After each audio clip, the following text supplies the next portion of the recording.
Hi, welcome to this presentation on wireless sewer flow monitoring. I'm Jim Caruso, Business Development Manager at McCrometer, and joining me today is my colleague David Brown, also Business Development Manager at McCrometer. This presentation is going to talk about the benefits of wireless sewer flow monitoring.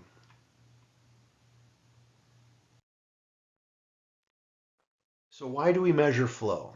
There are many reasons why flow is measured, from collecting data on infiltration and inflow to identifying capacity and doing system planning, for compliance monitoring. Perhaps maybe you have a consent decree and are required to perform flow monitoring for compliance to the consent decree. For overflow and surcharge monitoring, being able to quantify discharges, and billing purposes. These are some of the most popular reasons why flow is measured, but there are others, of course. And in this picture, you can actually see that they're a very old flow measuring device dating back to almost 2,000 years to Roman times.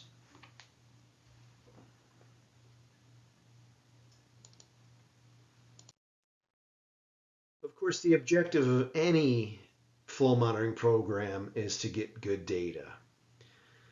And by good data, I mean, does the data tell the story that you're trying to figure out, right?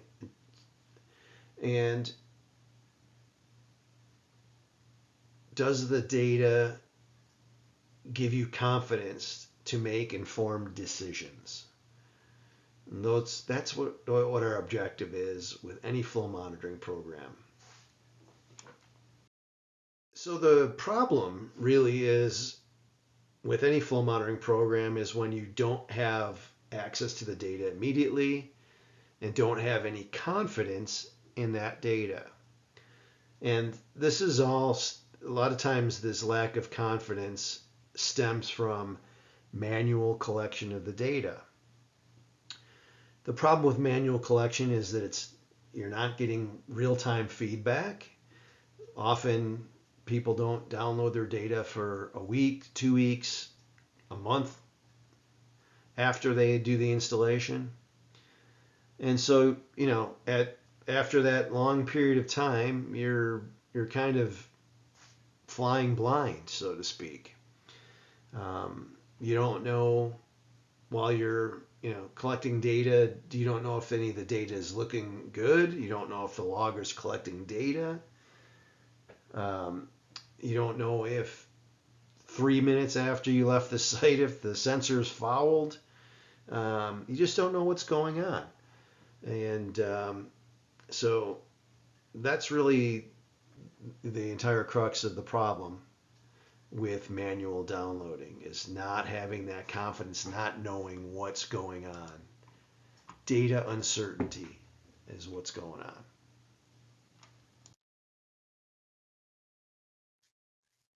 So some of the advances in sewer flow monitoring that have happened recently are the introduction of non-contacting flow sensors that utilize technologies like radar, laser, ultrasonic, etc. There's also been advances in data analytics. Everybody's favorite word, artificial intelligence or AI. So being able to use tools to determine trends and make decisions for you based upon that data. So advanced data analytics. Micro-monitoring in subbasins is another new advance and new trend in sewer flow monitoring. We'll talk more about that in another slide. And then finally, the one that we're talking about in this presentation is wireless enabled flow and level sensors.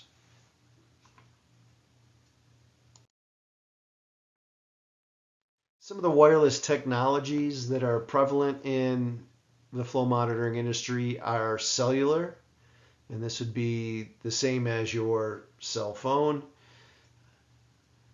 Satellite wireless technology is another one that's out there. Not as prevalent, but it's helpful in areas where you have poor cell reception. Cell reception is less and less common these days, but when it is a problem, satellite covers those areas well. And then you have radio, like spread spectrum or lease radios, etc. Those are the three main wireless technologies that are used.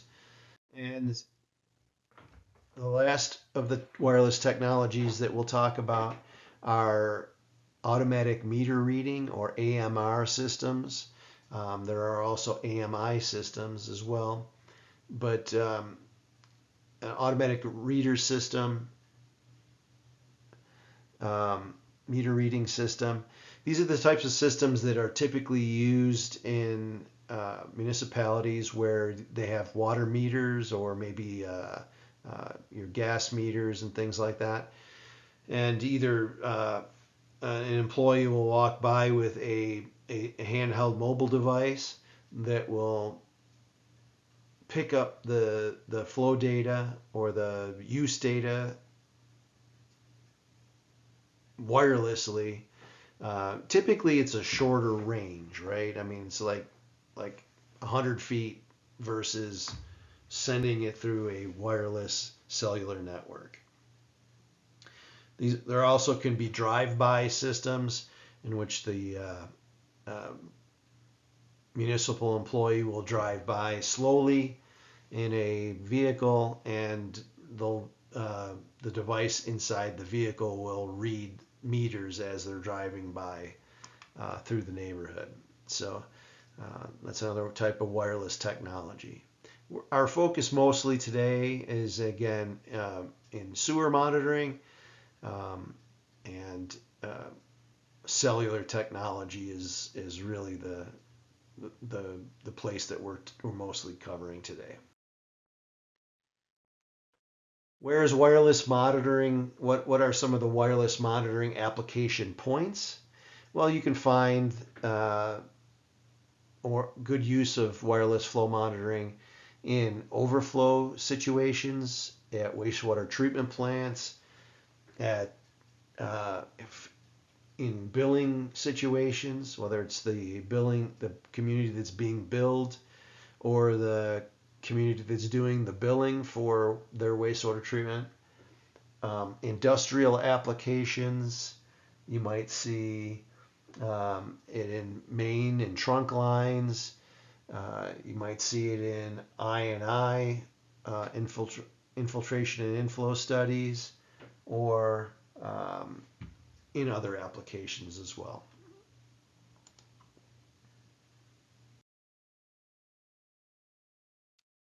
I mentioned it earlier. I mentioned micro detection, and what is level only micro detection? Well, level only micro detection is a way to get a bunch of data that in a basin in a quick period of time, and it's done by deploying a large amount of level only devices, typically between 12 to 1500 feet apart in a basin, and you're looking for small changes from one instrument to another in that line. And then there's often a coach at the bottom of the basin. So you start at the top of the basin with your level devices and work your way down. So all the branches in that section funnel down to to a specific, typically to a single line or point in the system.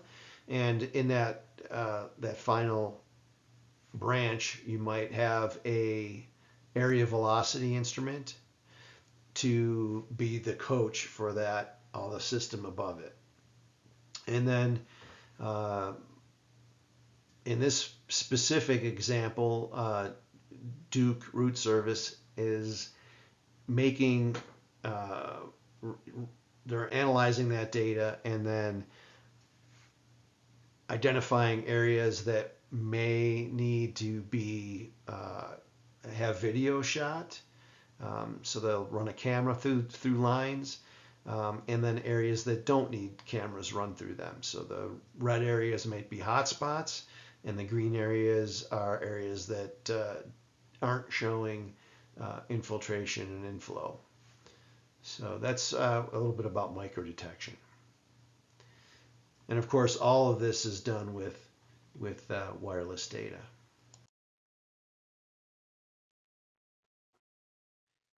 The advantages of wireless flow monitoring include things like lower maintenance costs. You might be asking, well, how does wireless flow data give me lower maintenance costs?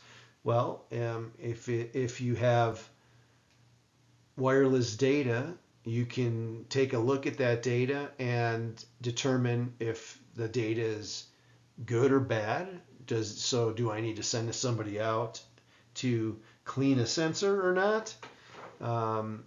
Rather than send somebody out on a schedule, or you have to go out and look. Do you need to replace the batteries? Things like that can all be observed through the wireless data that is transmitted.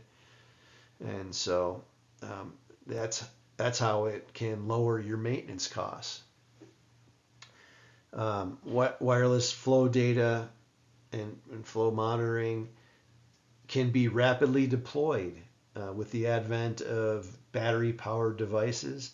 You can quickly move these devices around, as opposed to the old style where you had to have wires connecting to these things and whatnot. So rapid deployment is another advantage.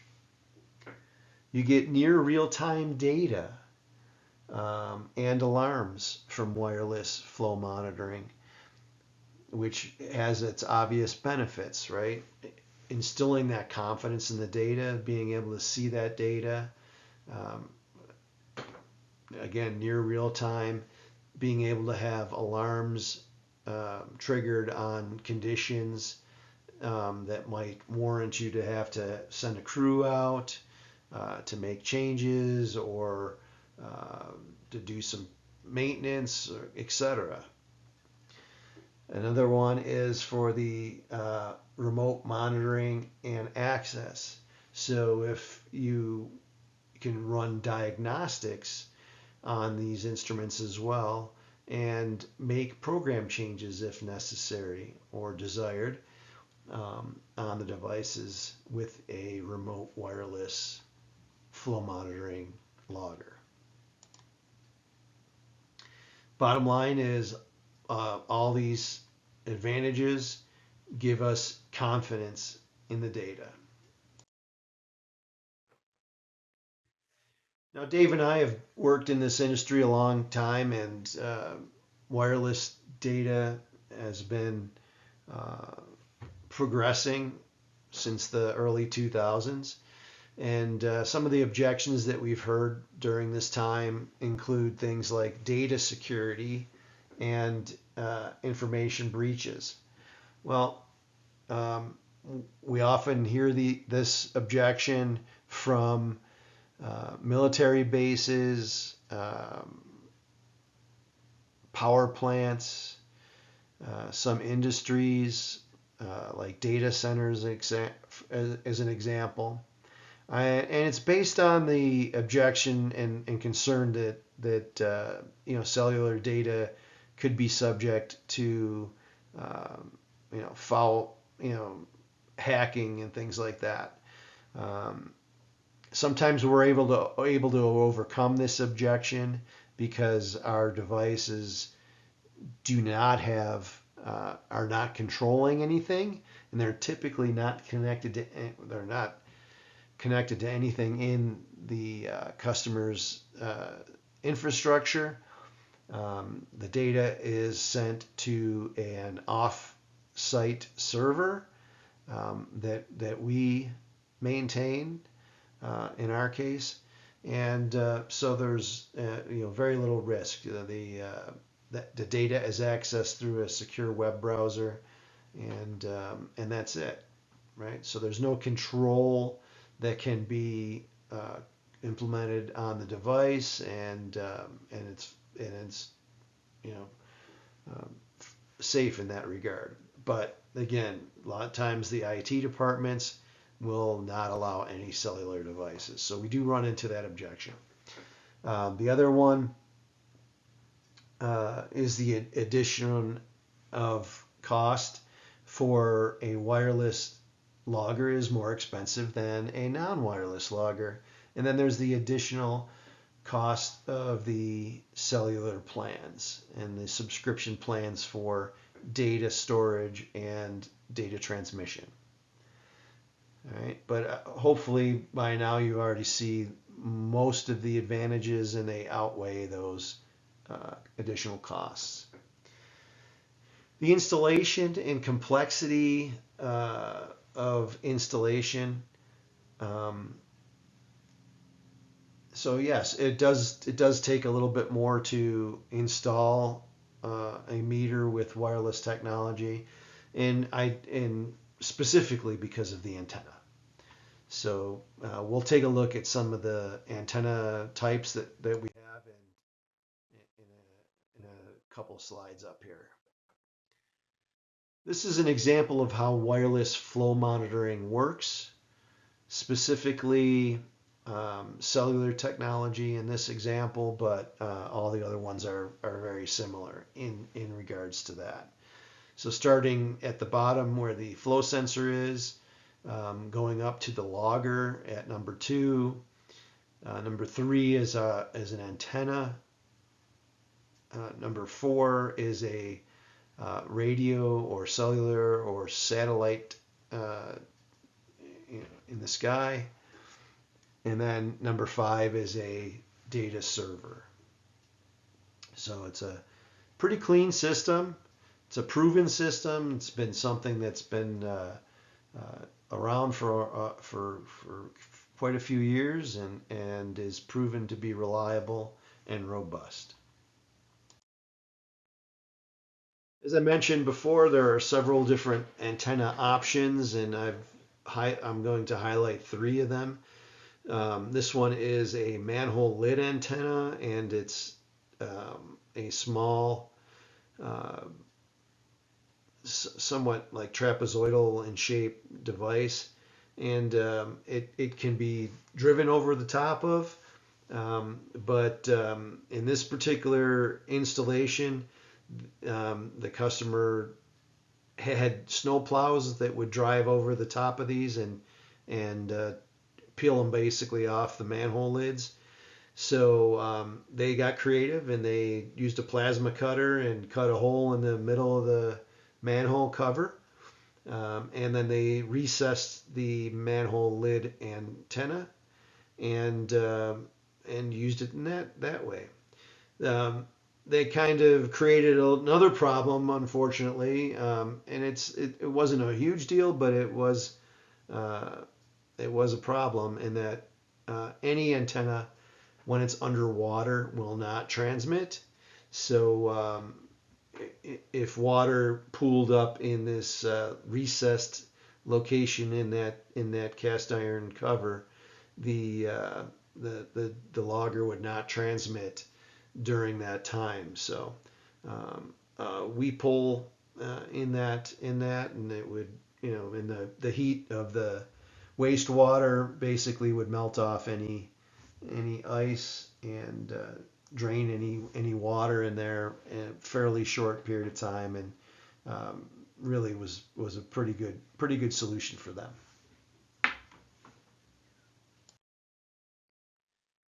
This is a mini wing antenna, and this is about 99% of our customers use the mini wing antenna type, and it's a low cost antenna that has a sticky side on one of the sides, and you can stick this on top of the maintenance hole lid, or in this case, they've run it along and placed it on this pole that's sticking up next to the maintenance hole there. And one thing that I'd like to point out with any exposed cables is that for some reason, deer and other critters tend to try and eat the cable. Keep this in mind when selecting an antenna type and an antenna location, because you'll want to protect that cable from those types of things happening. Often we'll have the cable placed in a PVC pipe or tube, and that protects the cable. But this is a popular antenna type. And in this picture on this slide, we're showing the burial antenna, and or also known as the hockey puck. And the picture on the left actually is kind of like an example of what not to do. The cable coming out, and then having the maintenance hole lid, the cable coming out between the rim and the maintenance hole lid. You can shear that cable or damage it if you're not careful. Sometimes you can get those out if there's a notch for a maintenance hole pick. You can get in there and sometimes protect that cable. But what is a better solution, and you can kind of see a couple examples of that on the right. One is customers will use a pavement saw. It's basically a circular saw that'll cut through pavement and whatnot. You can cut through the rim, just the top section of the rim there, pass the cable through there, actually notch the asphalt in this case, and put the antenna on the side of the road. Or the other way it's done is they'll create a little a hole or a patch on the side of the maintenance hole, and either do this with a core or again one of these saws, and then scoop out enough of an area that the burial antenna can be placed in, and then you cover that burial antenna with a thin, no more than a half an inch of asphalt, and then or epoxy or something like that, and that's a good way of doing it. Basically, once the holes, the little spot where the antenna is going to be placed is in there, you drill a hole into the maintenance hole just underneath the rim, and pass that cable through, and then that connects to the logger, which sits underneath the maintenance hole lid. Okay, I've got some video of that I can share as a link in the post here. Some of the benefits of wireless monitoring alarms, of course, that you can receive alerts about overflow and surcharge conditions. So you could go out, send out a crew, or just be aware that these things have happened. You could have alarms that enable dynamic logging or calling intervals. What that means is that you can increase or decrease the frequency based on set point conditions, the frequency of data logging or the frequency of the wireless calls to the system. You can use alarms to initiate proactive maintenance. So the easiest example is, okay, when the battery reaches this point, send out an alarm so we know it's time to go out and change the battery. We could also have alarms alert us to blockages, bad data would be another one, or missed calls to the server are other examples. So really anything that you can create a set point on, so anything that you're logging and can then set a set point for, you could use as an alarm. So there are other creative ways of doing that as well. Good data comes from great instruments, and it goes without saying that garbage in equals garbage out. So you want to be sure to choose instruments that are going to give you good data and sensors that perform in a wide variety of applications and provide you with the best data. Some of the things to consider when when selecting an instrument for flow monitoring. I always like to say, follow the data, and the first thing in that would be to identify who the data stakeholders are, who are the people that are going to be using that data, and asking some questions. And I listed only 3 different areas where, but there are several more at the end of the day.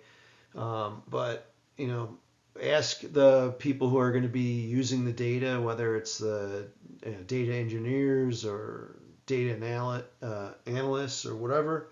What type of accuracy are we looking for? This will help us to select the right sensor and logger combination. Also, what kind of quality assurance and quality control is required for this project, and what sort of data frequency are we looking for, right? These are all good questions because different flow studies have different data requirements, right?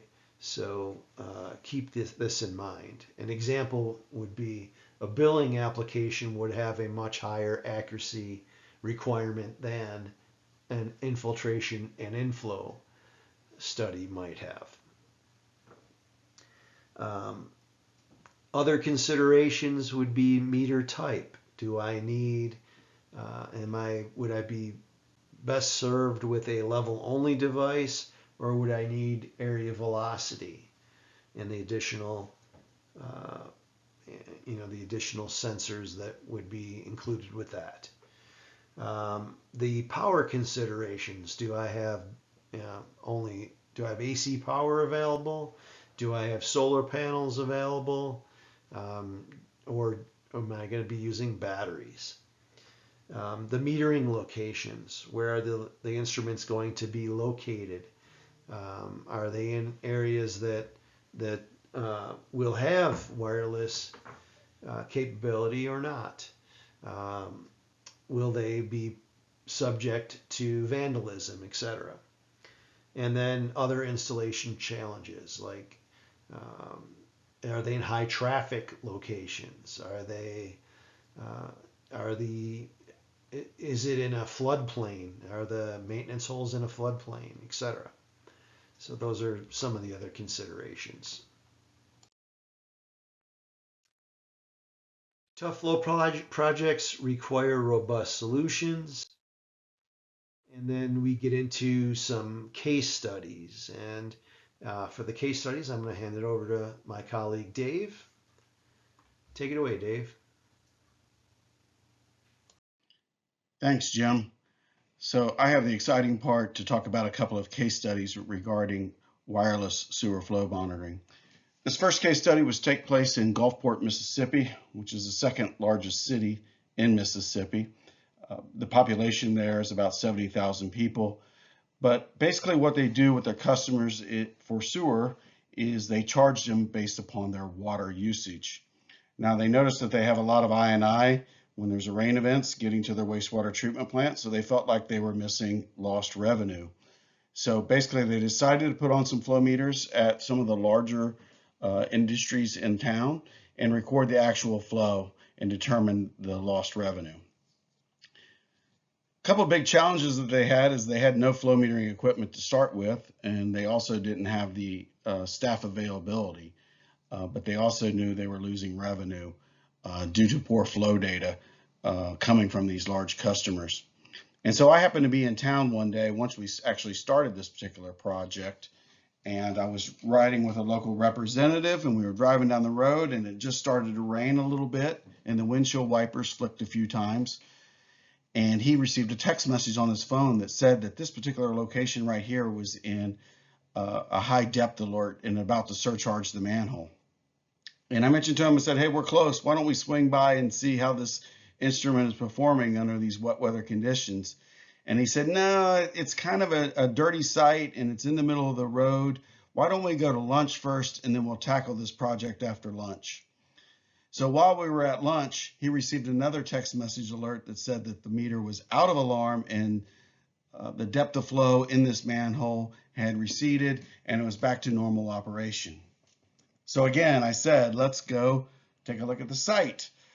So we drove out to this particular site. It's a very shallow manhole, and there was evidence outside the manhole that a sanitary sewer overflow had occurred. There was debris and mud, as you can see, covered all over the instrument there. We used the manhole hook because this was a very shallow manhole. We reached down, retrieved the FLODAR sensor, pulled it up, wiped it off, and put it back in service. So the wireless alarms work flawlessly in this particular application. And sometimes people don't want to believe the alarms. They will fluctuate off and on that rapidly. And most of the time, these alarms seem to be activated when storms happen in the middle of the night. So I highly recommend not using text messages. I would rather use an email alert. That way, when you come in the morning, you can see all of your alerts for that particular site and that particular area. So the second case study was actually a non-wireless flow monitoring study in Van Buren, Arkansas. This particular customer needed to record some flow metering data, both dry and wet weather data, at a lift station to establish the capacity. I think they were going to upside the pumps or maybe increase the pipe size. They were going to do a full engineering study, but they wanted to capture some dry and wet weather flow data. They originally asked for a non-wireless because they only wanted to meter for 30 or 60 days and capture these flows. But what they didn't know is we ended up giving them wireless data for free. That way we could monitor the site remotely and see how it was performing. This graph might be a little hard to see, but if you look at the far left, you'll see the depth, velocity, and flow data. And as they're tracking, you'll see a little red or little rain event in the blue there. And so they had about 2 days or a day and a half of rain. And then you can see the rain dependent I&I for the next couple of days. And then all of a sudden you'll see a very large spike. And so this spike occurred at about 6 a.m. in the morning, where a text message alert was sent to one of the representatives saying that this particular location, it was in a surcharge event, and that, maybe we needed to send a crew to check out the status. We contacted the customer, and the customer said, there hasn't been any rain event. There's nothing to be worried about. It's like, well, our instrument is saying that it's about ready to overflow. You might want to dispatch a crew. So they did dispatch a crew pretty immediately. And when they got out there, they found out that the lift station had lost part of its power.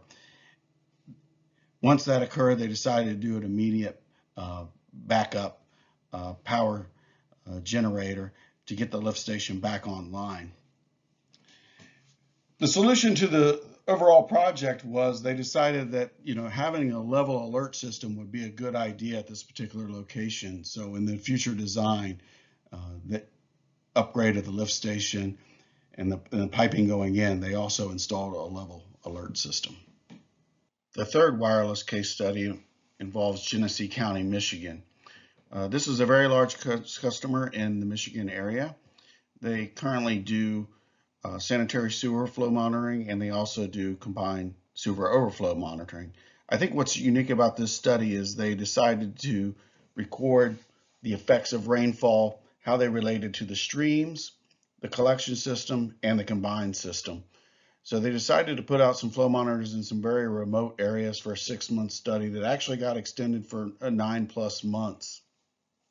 And basically what they wanted to do is they wanted to see the effects of rain on these streams and collect more data. This particular project was unique because these streams were in remote locations, so they needed to use wireless technology. There was no way to get phone lines there. Another problem that was out there was, when you're measuring in a sanitary sewer, you have defined pipe sizes. Here we had to locate unique locations so we could determine the area. Using the continuity equation, use flow equals velocity and the area, depth of the flow and the area of the pipe. So some of these sites were corrugated metal pipes, as you can see in the photos here, very large conduits. We also had to use non-contact flow meters. If we'd used submerged area sensors, there would have been a lot of silt and sediment collecting on the sensors, which would have been problematic during dry weather because sediment and debris and everything like that would have collected on these sensors. So the only real solution was a non-contact area velocity with wireless cellular data.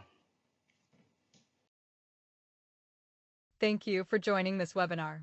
For more information about the FlowDAR area velocity sensor, please visit McCrometer.com.